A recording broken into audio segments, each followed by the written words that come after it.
చౌదరిది unfair elimination అంటున్నారు, దీని గురించి మీరు ఏం చెప్తారు?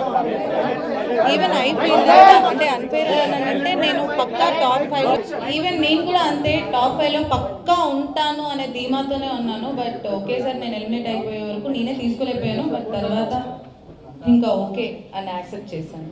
సో అంటే గేమ్ గురించే మీరు లోపలికి వెళ్ళిన తర్వాత హెయిర్ కట్ చేసుకున్నారు చాలా తక్కువ డేస్లోనే, అంత ఎఫర్ట్స్ పెట్టి ప్రతి గేమ్లో రీతు ఎక్కడ గేమ్ గురించి హెయిర్ కట్ అదే చేసుకున్నారు. సో ఏదైనా బిగ్ బాస్ కోసమే చేసుకున్నారు కదా మీరు. సో యా, సో అయితే ఇంత ఎక్కడ గేమ్లో కూడా మీరు చీటింగ్ చేసినా ఇంకొకటి చేసినా గేమ్ ఎప్పుడు లూజ్ అవ్వలేదు. సో గేమ్ కోసం 100% ఆడారు కదా. సో మీకన్నా గేమ్ ఆడిన వాళ్ళు చాలా మంది ఉన్నారు అక్కడ. సో వాళ్ళు ఎవరు రాకుండా మీరు రావడానికి రీజన్ అంటే ఏం చెప్తారు? I have no idea. అందుకే నేను షాక్ అయ్యాను. నేను పక్కా ఉంటాననే దాంట్లోనే ఆ బాటమ్ 2లో పెట్టినప్పుడు కూడా ఇద్దరం, నేను సంజన గారు ఉన్నప్పుడు కూడా నేను రాను అనే దాంట్లోనే నేను కాన్ఫిడెంట్గా ఉన్నాను. షాక్ అయిపోయాను, ఏంటి తీసుకోలేకపోయినా, అదేంటి నేను ఎందుకు అయ్యాను అనేది నాకే అర్థం కాలేదు. ఇప్పుడు వెళ్ళి చూసుకొని అసలు ఏమైంది ఏంటి అని చూసుకోవాలి. నాకు కూడా తెలియదు.